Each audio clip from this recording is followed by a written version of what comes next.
Hi, my name's Steve and welcome to the Seaside Allotment channel, and today it's all about the beetroot family. I'm planting my beetroot for storage, beetroot for continuous harvest, and I'll show you the chard and stuff that I've got as well that we'll be planting pretty soon next week, and I'll show you some problems. So let's get on.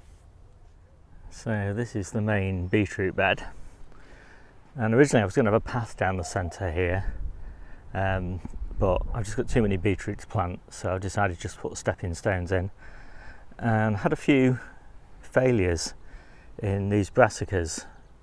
I'm not really sure what it was, but I suspect it was cabbage root fly, and it only seems to have affected certain plants, and well, I can show you one of them here because I've just pulled it out. So basically something's been eaten on the roots, but I'm not too concerned. I've got what I wanted, which is I've got some nice red cabbages, and I've got some tender stem broccolis. So I've got 3 of those. Anyway, so that's not too bad. So hopefully most of that can just be left to grow on.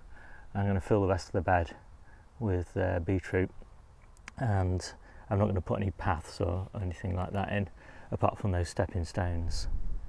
So I'll just tell you quickly how I prepared the ground. So because it's beetroot, it's not particularly heavy feeder. I've only put just a tiny little bit of composted seaweed and chicken manure pellets down. Not many chicken manure pellets, just a little bit, and I've mulched the ground with spent mushroom compost, and I've watered in nematodes because I've got a big pack of nematodes that I've just bought and can't use all of it, and I thought, well, beetroot seeds, little tiny seeds, beetroot seedlings, little tiny tempting seedlings, so I don't want the slugs to get those. Plus I've got the carrots down here, and I've also nematoded the carrot beds, which I'll show you in a minute. And yeah, so I'm going to make the holes. I'm going to water in the last watering can of nematodes into the holes, so that they go nice and deep into the soil, and I'll get on with planting the beetroot. But before I do that, I'll just quickly show you what's going on with the carrots. So these are the carrot beds I did last week, and of course there's no sign of carrots yet, but there's also no signs of weeds, which is more important. The sticks have done the job, they've kept the birds off, and I've watered this bed with nematodes against slugs, which is pretty important because there's nothing worse than seeing all of your little seedlings eaten by slugs. You're like so proud of them. Oh, look at those rows of little carrots, and then they're all gone. So yeah, put some of those down, and just around the edges I'll put a few snail pellets as well, because they're just as bad. And we've got a few nooks and crannies where snails kind of live. That's one of the worst ones down there, so there'll be a few pellets sort of down there on their route to this bed. So I generally always plant the same way, no matter what I'm planting. I always grow in modules, make a hole about this deep. For beetroot, they do like to be quite deep. I'll put the stake in, I'll work it around a little bit so it's a little bit bigger. That's about the size of the plug now, but the hole is too deep. When I water that hole, then some soil will sort of fall down the bottom, and that will make it about the right size. So I'll get on with that. So I've made all the holes, and I've given them a good watering, so they're quite moist in those holes, and hopefully you can see they're filled up with soil nicely now, so they're about the right depth. And so lots of seedlings to go in here. It's getting warm now. So here's the beets for Jennie's plot, and there's probably too many. Ideally there are 3 beets in each cell. Sometimes there's 1, sometimes there's 2. If there's 4, I'll take one of them out, and I'll try and plant them so that where they're near the edges, that's where the ones with 3 beets will go, and in the centres that's where the ones with 2 beets will go, and if I've got some of the holes a bit close together, that's where the cells with 1 beet will go. So that kind of evens out my laid back approach to spacing out. How am I going to get on? Hopefully you can see that some of these are fairly leggy. These are cylindra, but when I put them in the ground, they're nice and deep, and so there's no legginess at all. They like to go in deep, beetroot. So the cylindra worked out pretty much perfect. This outer row always had 3, and the inner row always had 2, pretty much. Any that had 1 I just discarded because I got plenty of them. So that's all cylindra in, and the cylindra massive. I'll put a picture in actually. Long roots and store really well because they're so big. The surface area to volume ratio is really low, and yeah, I really like them. And because this ground's going to be harvested in October, and the whole thing replanted with field beans, I want something in here that's good for harvesting in October for storage. And on my plot I'll put a few beds in that will eat from probably until, well, into the new year, and then this stuff that we've harvested for storage will take over in January, February time and see us through till April probably, when we'll have our first harvest. So get on with the next batch. We are really big fans of golden beetroot, and this variety is Burpees Golden, and again you can see they're a little bit leggy. I don't think I've ever grown a batch of beetroot that doesn't start off seeming to be a bit leggy, but it's remarkable how quickly they pick up. With the Burpees Golden, my planting strategy was slightly different. Here I only wanted 2 seedlings in each cell, and that's because the Burpees Golden are naturally a bit smaller beetroot, and if you're going to store them you want them to grow big. Now obviously the easiest way for them to grow big is to just grow 1, but I find 2 is okay. They grow pretty good at 2 per plug, but you don't need to worry so much about the spacing with these, because obviously almost all of these have got 2 in them, so that's pretty good. So it's probably worth just mentioning why I multi-sow 2 or 3, sometimes 4, in the same cell. And the main reason, to be honest, that I really like doing it this way is because they bind together in the cell much better, which means you can plant them as smaller plants, which means they get away much better than if you leave them to wait for another few weeks until a single one, like this one for example here, is a single, and if I try and get that out, almost certainly the plant will just pull out of its cell. Even though it's got all those roots there, it'll still pull out, and so it's not really ready for transplant. But when you've got 2 or 3 in, then they almost always bind together really nicely, and they come out. So that's the first reason. The second reason is that you do get this kind of slight mix, you know, sometimes you get 1, sometimes 2, sometimes 3, and as I say, that's useful for planting at centres and planting at edges, so that's pretty good.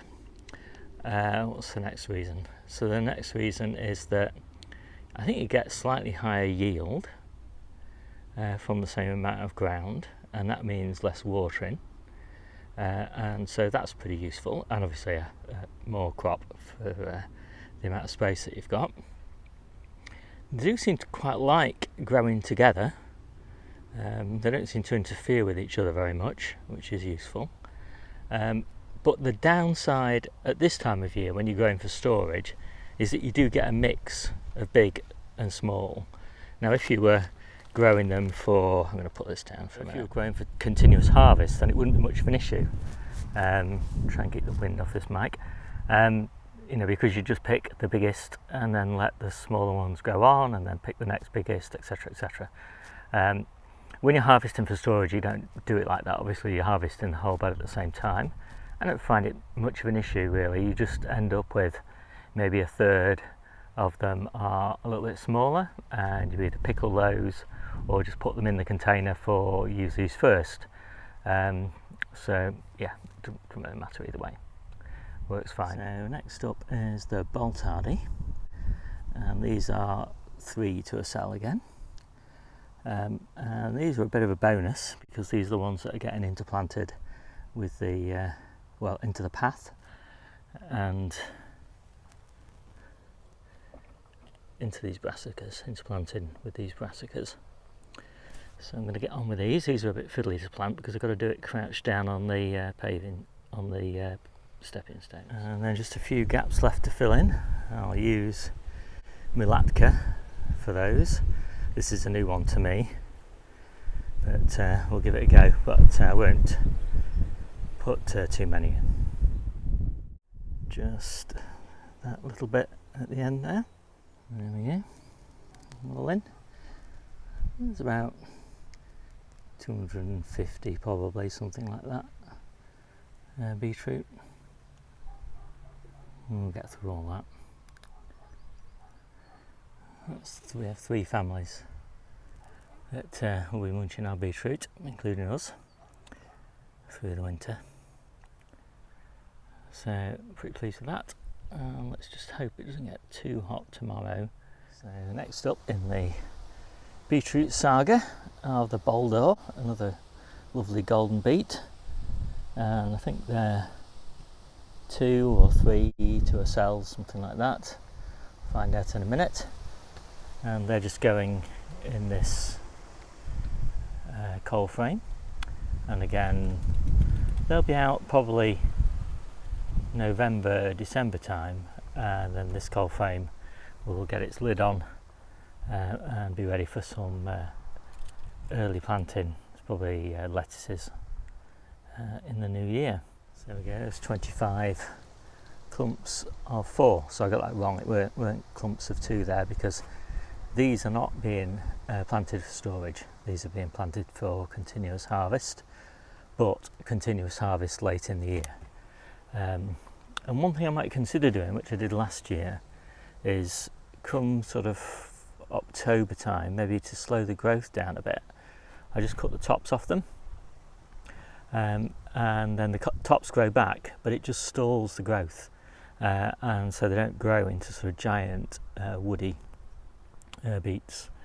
So yeah, maybe I'll do that, and that allows me obviously to put the coal frame top on as well, which means if I've got something that would benefit from the protection in that bed, then yeah, that works.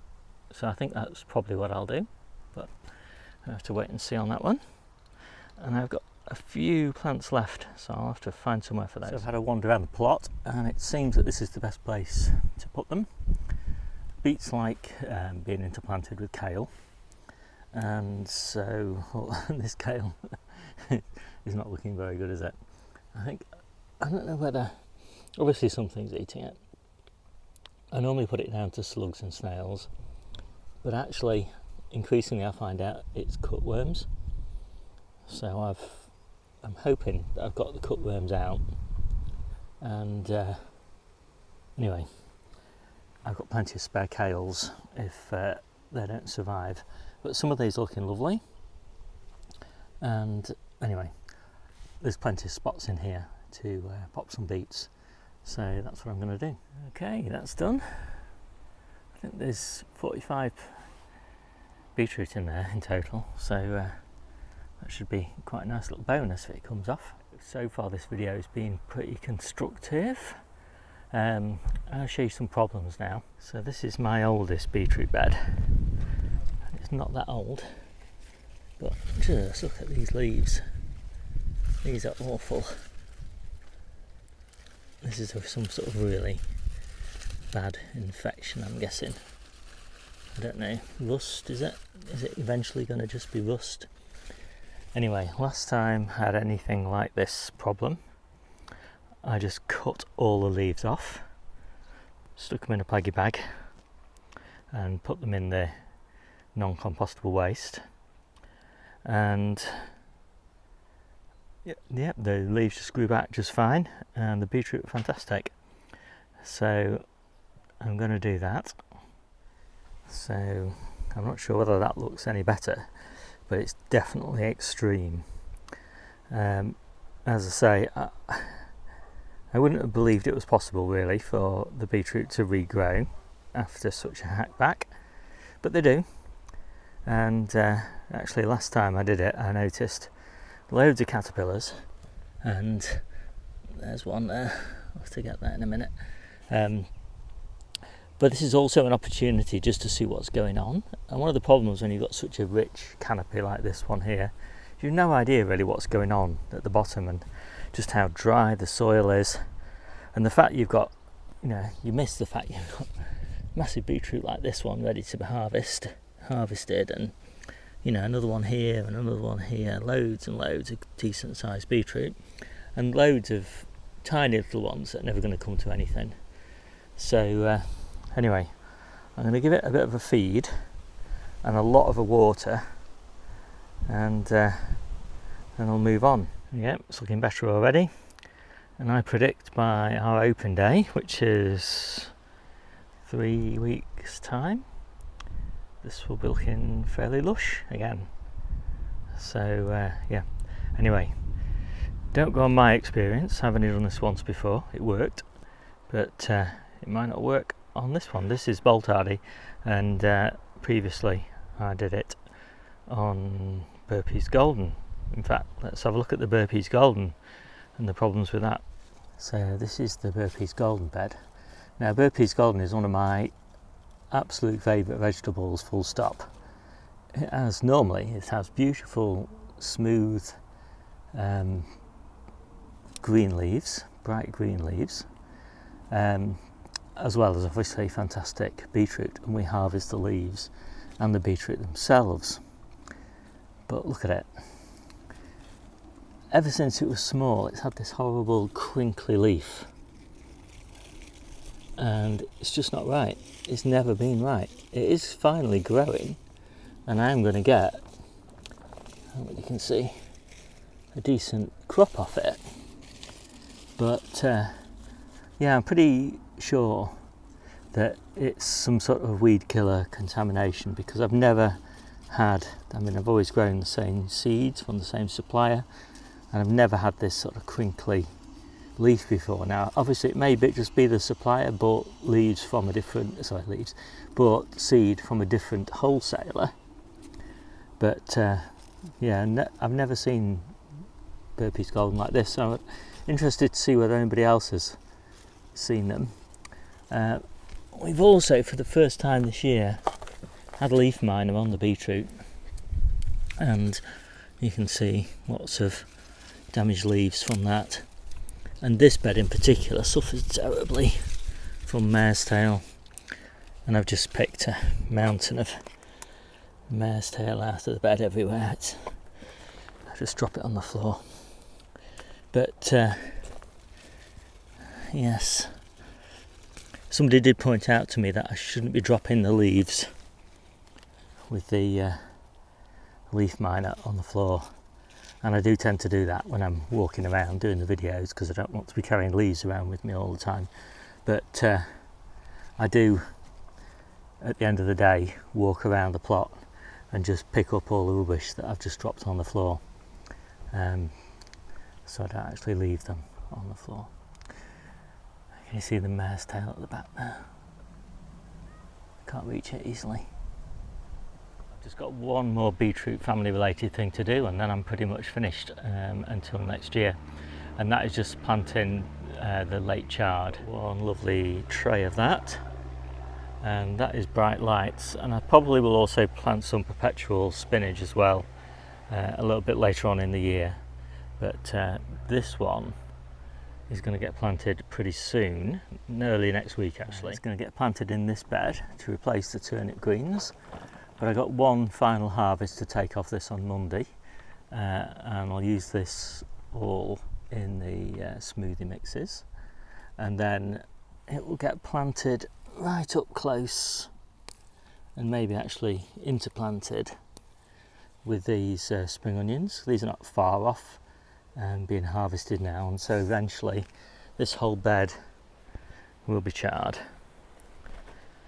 and it'll stay like this uncovered until probably November time, and then it'll get a good pick so that it's sort of constrained to the size of one of my hoop covers, because it'll be too big for the hoop cover, and the hoop cover will go on, and then we'll carry on harvesting it all over winter and well into spring. And this also is suffering from the leaf miner. Everything in the beet family